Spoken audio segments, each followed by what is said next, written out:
माननीय पंतप्रधान नरेंद्र मोदींच्या सरकारने माननीय पंतप्रधान मोदींच्या मार्गदर्शनाखाली केंद्रीय मंत्री आदरणीय निर्मला सीतारामन यांनी काल महाराष्ट्राला देशाकरता महाराष्ट्राकरता ऐतिहासिक अर्थसंकल्प सादर केला। हा अर्थसंकल्प विकसित भारत 2047 विकसित महाराष्ट्र 2047 करता महत्वाचा आहे। खरं तर कालच्या अर्थसंकल्पातनं महाराष्ट्राला किमान जो केंद्रीय करवाटा आहे जवळपास 1 लाख कोटी रुपये मिळाला। केंद्रातल्या राज्याला 1 लाख कोटी रुपये पहिल्यांदा इतकं मोठं शेअर आहे तो मिळणार आहे आणि यातनं मोठ्या प्रमाणावर महाराष्ट्रामध्ये नांदेडमध्ये मराठवाडा विदर्भ आणि एकूणच महाराष्ट्रामध्ये प्रचंड विकासाची कामे मार्गी लागणार आहेत। त्या ठिकाणी देशामध्ये यापूर्वीच्या कुठल्याही सरकारने 12 लाख कोटी रुपयांची पायाभूत सुविधावर गुंतवणूक केली नाही। यापूर्वीची गुंतवणूक काँग्रेसच्या कुठल्याही शासनामध्ये गुंतवणूक 1 लाख कोटी असायची, पण आता 12 लाख कोटी रुपयांची गुंतवणूक पायाभूत सुविधामध्ये केंद्र सरकार करणार आहे। हे 5 लक्षपेक्षा जास्त लोकसंख्येचे शहर आहे, त्यामुळे नांदेड येतो या शहराचा संपूर्ण इंटिग्रेटेड डेव्हलपमेंटचा प्लॅन हा केंद्र सरकारच्या निधीमधून तयार होणार आहे। त्यामुळे नांदेडचाही समावेश याच्यामध्ये होईल। नांदेडकरांकरता एक मोठी गिफ्ट या केंद्रीय अर्थसंकल्पाच्या माध्यमातून मिळणार आहे। शेती, पशुपालन, मत्स्य व्यवसाय आणि सिंचन यासाठी मोठी तरतूद केंद्र सरकारने केली आहे। आपण वारंवार जनतेला प्रत्येक भाषणात आम्ही सांगतो की प्रधानमंत्री सूर्यघर योजना आर्थिक दुर्बल व्यक्तींच्या घरावर सूर्यघर लावायचं, त्यातलं 15 वर्ष विजेचं बिल येणार, 300 युनिट पर्यंत विजेचं बिल कमी होईल आर्थिक दुर्बल व्यक्तींचं। याकरता 1 कोटी घरांना यावर्षी सूर्यघर योजनेचा लाभ मिळणार आहे। या ठिकाणी आपण बघितलं असाल की काल हेल्थ मिशनकडे केंद्र सरकारने त्यामध्ये बायोफार्मा मिशन आहे, त्यामध्ये औषधीच्या किमती नियंत्रित करण्याचं मधुमेह, कॅन्सर एक मोठा निर्णय काल केंद्र सरकारने घेतला। त्यामुळे सर्वसाधारण जे गरीब लोक आहेत त्यांना कॅन्सर आणि मधुमेह यातनं या ठिकाणी मोठा रिलीफ मिळणार आहे। या ठिकाणी शिक्षण क्षेत्रावरही केंद्र सरकारने फार लक्ष केंद्रित केलं आहे। 5 आयुर्वेदिक विद्यालय, 5 आयुर्वेदिक विद्यापीठ आणि 3 एम्स या ठिकाणी देशामध्ये स्थापन होणार आहे आणि त्यामुळे आता भारतीय आरोग्य सेक्टरला आणि आयुर्वेदाला सुद्धा जागतिक मान्यता मिळणार आहे। आयुर्वेदाला प्रमोट करण्याकरता आयुर्वेदाला संपूर्ण जगभर आपल्या देशाचा आयुर्वेद हा क्रांती करू शकतो। आयुर्वेदाला प्रमोट करण्याचं कार्य या अर्थसंकल्पातून झालं आहे। खरं तर शेतकऱ्यांचं उत्पन्न दुप्पट व्हावं, तिप्पट व्हावं याकरता AI टेक्नॉलॉजी, आर्टिफिशियल इंटेलिजन्सची टेक्नॉलॉजी वापरण्याची एक मोठी क्रांती या बजेटमध्ये आहे। ते आपल्याला जगामध्ये हे जे नवीन तंत्रज्ञान आहे AIच्या माध्यमातून मिळणार। एकरी उत्पन्न दुप्पटी कसं वाढवता येईल, कोणत्या पिकावर कोणतंही कीड केव्हा येणार आहे, AI तंत्रज्ञानाची ऍडव्हान्स आहे की कीड येण्यापूर्वी कीड रोखणे। हवामानाचा अंदाज त्या ठिकाणी एआयच्या माध्यमातून घेता येतो. त्यामुळे एआय तंत्रज्ञान जर विकसित झालं तर शेतकऱ्यांचं उत्पन्न हे 2-3 पटीनं वाढेल आणि येणारं संकट दूर होईल. त्याकरता एक महत्वाची सुधारणा या ठिकाणी केली आहे.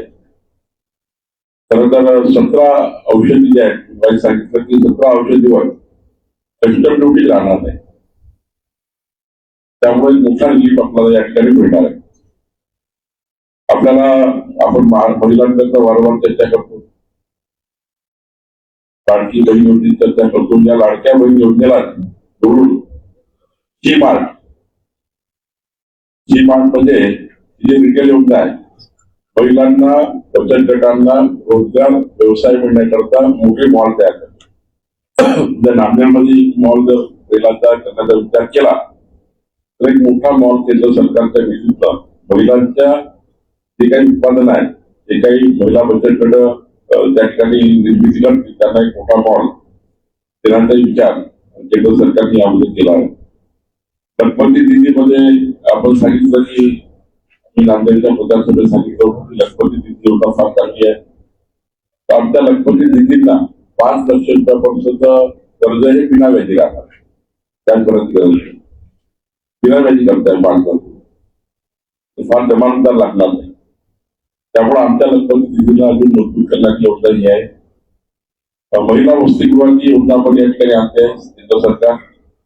विद्यार्थी कोणता वेगळ्या वसतिगृह, सेपरेट वसतिगृह आणण्याचा निर्णय केंद्र सरकारने केला.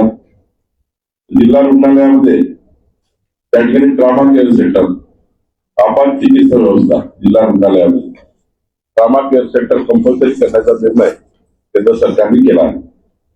आपल्याला महाराष्ट्रात जर विचार केला, काल माननीय मुख्यमंत्री महोदयांनी आपल्याला सांगितलं या ठिकाणी आपण पुन्हा मुंबई पुणे हैदराबाद हायस्पीड कॉरिडॉर, त्यामध्ये खूप मोठी जीवित वाढेल हैदराबाद कनेक्टिव्हिटी म्हणून. पुणे हैदराबाद कॉरिडॉर मराठवाडा पश्चिम महाराष्ट्रातून जाणार आहे. पुणे हैदराबाद कॉरिडॉर हा पश्चिम महाराष्ट्र आणि मराठवाड्याला मोठा जीडीपी देणार आहे. खूप ग्रोथ होणार आहे मराठवाड्याची आणि पश्चिम महाराष्ट्राच्या मधल्या भागात. त्यामुळे याचा एक मोठा फायदा होईल. ग्रोथ फंडसाठी 5,000 कोटी प्रत्येक 5 वर्षात प्राप्त होणार आहे. मुंबई महानगर, MMR, पुणे महानगर, नागपूर महानगर, त्यामुळे ग्रोथ फंड जे तयार होत आहे, या ठिकाणी महत्वाचे सेक्टर तयार होणार आहे. नवीन नागपूर तयार होणार आहे. असे ग्रोथ सेक्टर जर तयार झाले त्याकरता मोठा फायदा त्यामध्ये होणार आहे. अमृत सरोवर जलसंधारण, अमृत सरोवर आणि जलसंधारण नवीन योजना, त्यामध्ये 500च्या वर जलाशय यावेळी अमृत सरोवराच्या विकासावर भर दिली जाणार आहे. 500 जलाशयाला योजनेत येणार आहे. अमृत सरोवर आणि जलसंधारण अत्यंत महत्वाचा सेक्टर आहे. त्यामध्ये मोठी क्रांती करण्याचा निर्णय केंद्र सरकारने केला आहे. त्या ठिकाणी कृषी क्षेत्राकरता फार मोठं बजेट दिलं आहे. ऍग्रिकल्चर करता त्या ठिकाणी 65,671 कोटी रुपये केंद्र सरकारने दिले आहे. या ठिकाणी काजूला एक जागतिक ब्रँड करण्याचा विचार केंद्र सरकारने केला. जागतिक ब्रँड काजूला, त्यामुळे आपला कोकण भाग आहे ते फार मोठा फायदा याचा होणार आहे. त्या ठिकाणी देशी पशुधनाची उपलब्धता वाढवणार आहे. जे देशी पशुधन आहे त्याला अजून जास्त पद्धतीने मदत करून ते पशुधन वाढी करता त्यांच्या होणार आहे. शेतकरी कल्याण, अन्न सुरक्षा व ग्रामीण उपयोगावर भर या ठिकाणी देणार आहे. सांगली व शहरातील मत्स्य व्यवसाय, पशुसंवर्धन, चंदन व नारळ याच्या उत्पादनाच्या वाढीची योजना तयार केली आहे. चंदनाचे बाग, नारळाचे बाग याकरता वाढ करण्याचा निर्णय सरकारने केला. त्या ठिकाणी मोठ्या मासेमारी व्यवसाय, आता आपला कोकण पट्टा जो आहे, सांगली किनारा एवढा मोठा आपल्या महाराष्ट्राला आहे आणि मत्स्य व्यवसाय फार मोठा व्यवसाय होऊ शकतो. मोठा एक्सपोर्ट याला आहे. त्यामुळं या ठिकाणी जवळपास 3 कोटी लोकांची उपजीविका ही नारळ आणि आपल्या मत्स्य व्यवसायावर आहे. तर मला वाटतं की नारळ उत्पादन विकास योजना आणि मत्स्य व्यवसाय विकास योजना त्याच्यामध्ये आपला कोकण आणि या राज्याचा मोठा भाग त्यामध्ये विकसित होऊ शकतो. त्या ठिकाणी आपल्या पशुवैद्यकीय क्षेत्रामध्ये डॉक्टर नाही आहे, तर 20,000 नवीन डॉक्टर, पशुवैद्यकीय डॉक्टर आणण्याचा विचार केंद्र सरकार करतात. कृषी शिक्षण घेण्याकरता, ऍग्रिकल्चर एज्युकेशन घेण्याकरता कर्जाची सवलत देण्याचा विचार या ठिकाणी करतात. पीएम किसान सन्मान निधी, राष्ट्रीय कृषी विकास योजना, पीएम कृषी सिंचन योजना, अशा अनेक योजना या ठिकाणी केंद्र सरकारने करण्याचा विचार केला आहे. एमएसएमई पॅकेजला अत्यंत महत्वाचा बदल केंद्र सरकार करत आहे. 10,000 कोटी रुपयाचं एमएसएमईचं पॅकेज लघु उद्योगांना देण्याचा विचार आपण नांदेडमध्ये उद्या जर लघु उद्योग आले त्यांना त्या ठिकाणी मोठ्या प्रमाणावर सवलत केंद्र सरकारची मिळणार आहे. मी आधी सांगितलं की Pune Mumbai high speed railway corridor 170 kilometre 48 मिनिटात पूर्ण होणार हा प्रवास. Pune Mumbai high speed rail corridor ठेवतो. पुणे मुंबई रेल होते हायस्पीड फक्त 48 मिनिटात पुणे मुंबई होईल. इतकी स्पीडनी ती हायस्पीड रेल्वे असणार.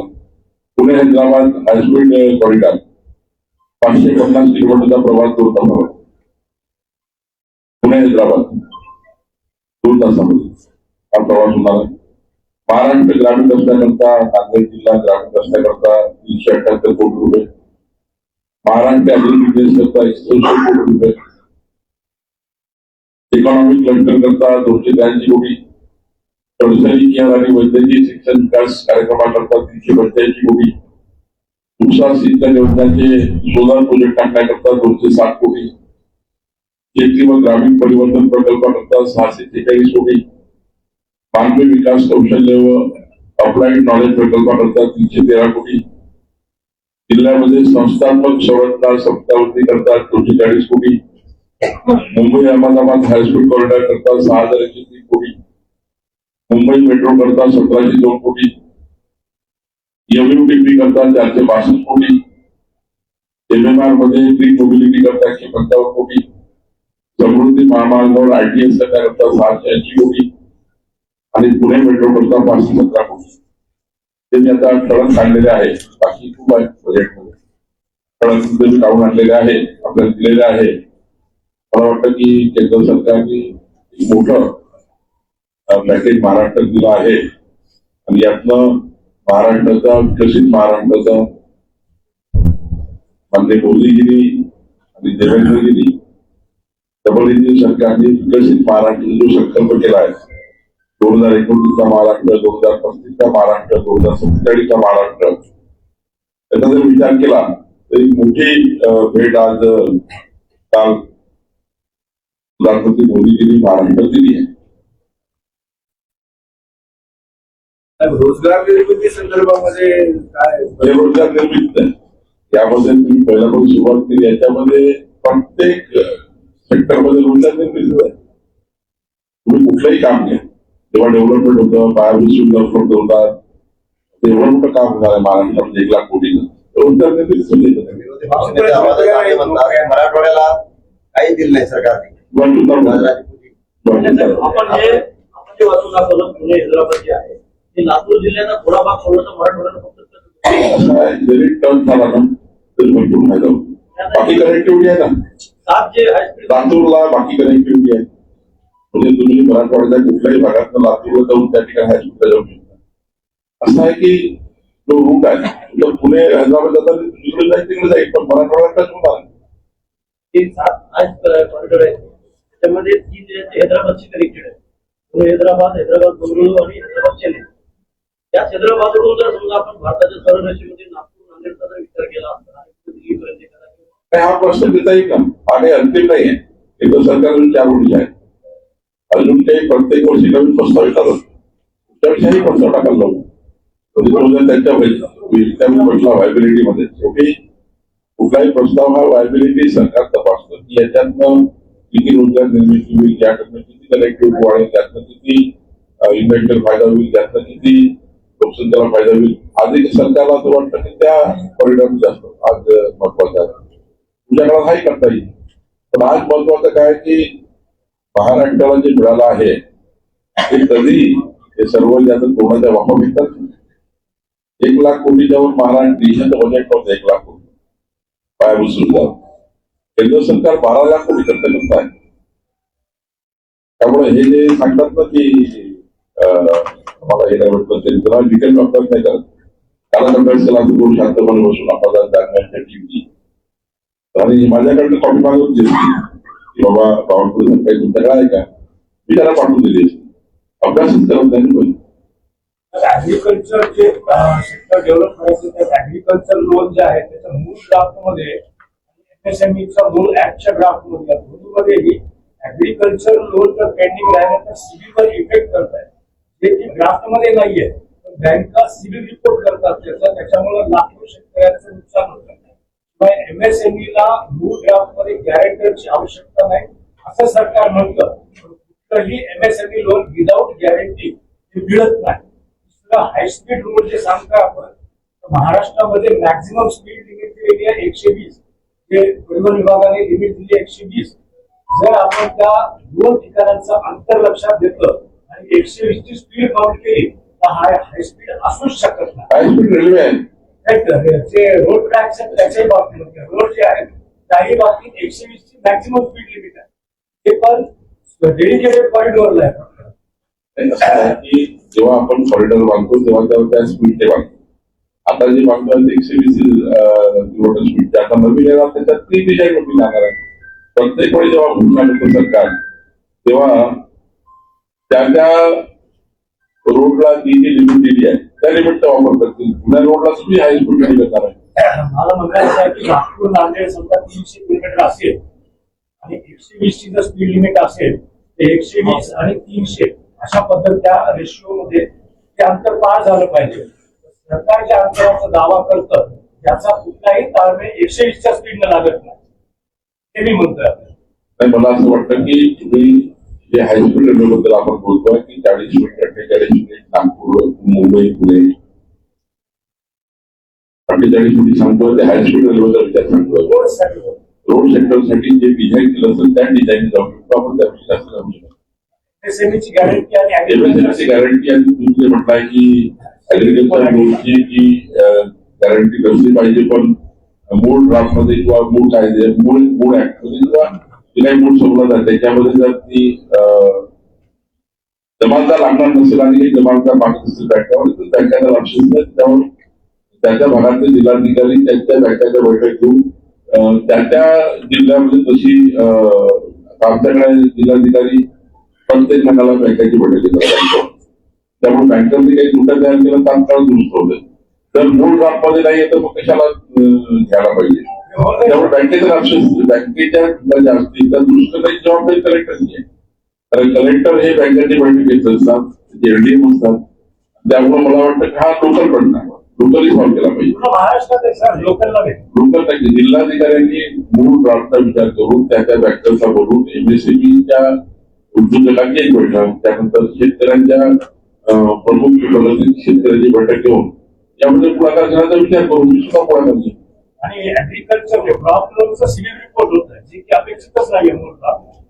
एकदाच एक म्हणतो मी की ऍग्रिकल्चर कमिशन असतील किंवा अन्न आणि रिझर्व्ह बँक जे रिझर्व्ह बँकेचे टॅक्शन सर्क्युलर काय आहे शेवटी कुठल्याही ड्राफ्ट करून सर्क्युलर रिझर्व्ह बँक काढतो.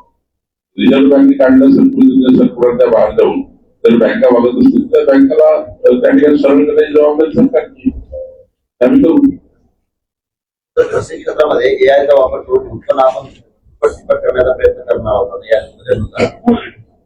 मुळातच शेतकऱ्यांना जो बियाणं मिळतं त्याची किंमत स्थिर नाहीये. म्हणजे प्रचंड वाढ झालेली आहे आणि त्याचं उत्पन्न येतं त्यावर बाजारभाव मिळत नाही. यासाठी काय हे म्हटलं की एआयचं तंत्रज्ञान सर्व मार्केटची कनेक्टिव्हिटी. तर बेंगलोर मार्केटमध्ये काय लिहिलं आहे त्यानंतर हैदराबाद मार्केटमध्ये काय लिहिलं आहे चेन्नई मार्केटमध्ये काय लिहिलं आहे याची संपूर्ण एआय टेक्नॉलॉजीवर संपूर्ण शेतकऱ्यांना त्याच्या मोबाईलवर म्हणजे पेरणीपासून तर मार्केट पर्यंत सर्व एआय टेक्नॉलॉजी आणण्याचा प्रयत्न केंद्र सरकार करतात. सुनीताताईंचा जो शपथविधी झाला गडबड झाली किंवा खूप लवकर केला असं वाटत आहे की कालही मान्य मुख्यमंत्र्यांनी भेटलं परवाही मी त्या ठिकाणी बोलतो की हा राष्ट्रवादी काँग्रेसने घेतलेला निर्णय त्यांच्या पक्षाच्या संपूर्ण विधानसभा सदस्यांनी विधिमंडळ गटाची पक्षाच्या एकंदरीत नेतृत्वाने घेतला निर्णय आहे. त्यांनी काही त्याचा निर्णय जर आम्हाला त्यांनी पाठवला, माननीय मुख्यमंत्र्यांनी आपला मुख्य आपला त्या ठिकाणी सरकारमधला महायुतीमधला महत्वाचा घटक म्हणून आम्हाला तसं राष्ट्रवादी काँग्रेस घेतल्या निर्णय पालन करण्याची जबाबदारी आहे. नांदेड महसूल आयुक्तांना जो प्रश्न दिला अनेक दिवसापूर्वी लातूर ते नांदेड असं सुरू आहे, तर कधी तोडगा लवकर तोडगा काढणार. संजय राऊत म्हणतात की या अर्थसंकल्पात राज्याला भूभाग मिळाला आणि याची चवदार भाजी मुख्यमंत्र्याला गोड लागते असं ते म्हणतात. ते पाठवून द्या ना संजय राऊत पाहिजे, पाठवून द्या तुम्ही व्हॉट्सअप नंबर तुम्हाला. ते निगेटिव्ह काय, एकदा मानसिकता निगेटिव्ह झालेल्या व्यक्तीची तो सकाळपासून झोपेपर्यंत निगेटिव्ह होता, त्यांना तो असा तसा दिसतो.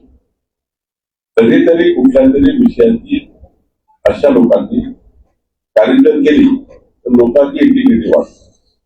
लोकांना माहिती आहे निगेटिव्ह बोलणार आहे, टीव्ही सुरू झाली. त्यामुळं ते काही आता लोक सिरियस घेत नाही. मी एवढं सांगितलं आपल्याला की ते महाराष्ट्राच्या घराघरामध्ये पोहोचवणार केंद्र सरकारने काय दिली. त्यामुळं त्यांना आता इतर बोलतील दुसऱ्या दिवशी ते खालती कबूल करतात, खालती सर्व कबूल करतात. चांगलं बजेट आहे, खूप चांगलं मांडला गेला आहे, खूप चांगल्या पद्धतीने महाराष्ट्राला मिळाला. पण ते जाहीर तारीख कशी करणार, त्यांना पक्ष त्यांच्या दुकानदार चालू. राज्य सरकारच्या बजेटमध्ये मेन फोकस कशावर असणार आहे? माननीय मुख्यमंत्री यावर आता संपूर्ण बजेट रचना करतात आहे. केंद्राचं बजेट आल्यानंतर त्यावर आपलं बजेट निर्णय करू. केंद्रीय बजेटमध्ये येणाऱ्या योजना आणि राज्याचं बजेट केंद्राकडे कुठे मिळणार असं टाकून मग राज्यांना याला त्या ठिकाणी कन्व्हर्जन कसं करता येईल, जास्तीत जास्त कन्व्हर्जन स्कीम केल्याने केंद्राचा पैसा राज्याचा पैसा हा टाकला अधिक त्या ठिकाणी पायाभूत सुविधाला मजबूत होतं. तर मला असं वाटतं माननीय मुख्यमंत्री जेव्हा त्या ठिकाणी बजेट देतील तेव्हा या सर्व गोष्टीचा विचार करून सरकार बजेट तयार करतील. त्यामुळं उद्या सर्व योजना चालू ठेवून नवीन राज्याला काय मिळेल, केंद्राने काही गोष्टी नवीन केल्या त्याचाही विचार राज्य सरकार करेल. नाही आम्ही लिमिटमध्ये काम करू. महसूल आयुक्ताला या बाबतीत लवकरच म्हणजे डेडलाईन आहे का काही? तुम्हाला कळेल. आमचं सरकार निर्णय करणार. देवेंद्रजी आम्ही बसून निर्णय करू. नांदेडच्या लोकप्रतिनिधी घेऊन बसू, लातूरच्या लोकप्रतिनिधी घेऊन बसू. तर शेवटी गोष्ट खरी आहे, 8 जिल्ह्याचा कारभार एक विभागीय आयुक्त करू शकत नाही. 4 जिल्ह्यांची बाजू गोष्ट खरी आहे आणि त्याच्यामध्ये सरकार पुढे जात आहे. रेल्वे मार्ग परंतु याला जास्त स्पीड आली तर तसं आधी सांगितलं भारताचा नकाशा पाहिला तर नागपूर, नांदेड आणि खाली हैदराबाद, चेन्नई हा एक सारखा रांगेचे रेल्वे मार्ग तयार होऊ शकतो. त्याचा मूळ उद्देश होता की यवतमाळ जिल्ह्यामध्ये जे आत्महत्या होते शेतकऱ्यांचे प्रोजेक्ट हातात घेतला होता. तो प्रकल्प अधिक वेगानं पूर्ण करण्यासाठी आपल्याकडे योजना आहे. मी स्वतः तुम्हाला वचन देतो की स्वतः केंद्रीय रेल्वे मंत्री यांच्याशी लोकांच्या साहेब आम्ही सुद्धा इथे जाऊ आणि याच्यामध्ये लवकरात लोकांना मार्ग झाला पाहिजे याकरता जी काही जबाबदारी ती पार पाडू.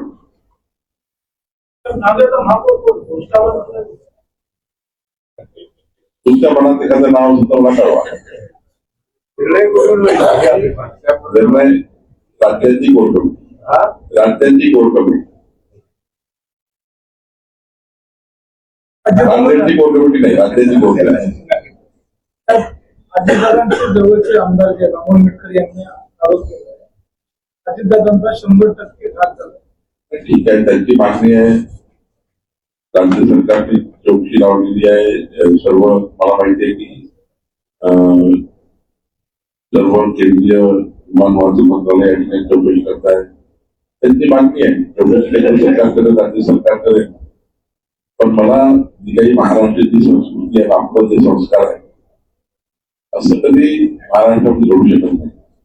आणि अजितदादा हे खऱ्या अर्थाने इतके लोकप्रिय आणि इतके जनप्रिय नेते आहेत की आम्ही सर्व अजूनही दुःखात आहे.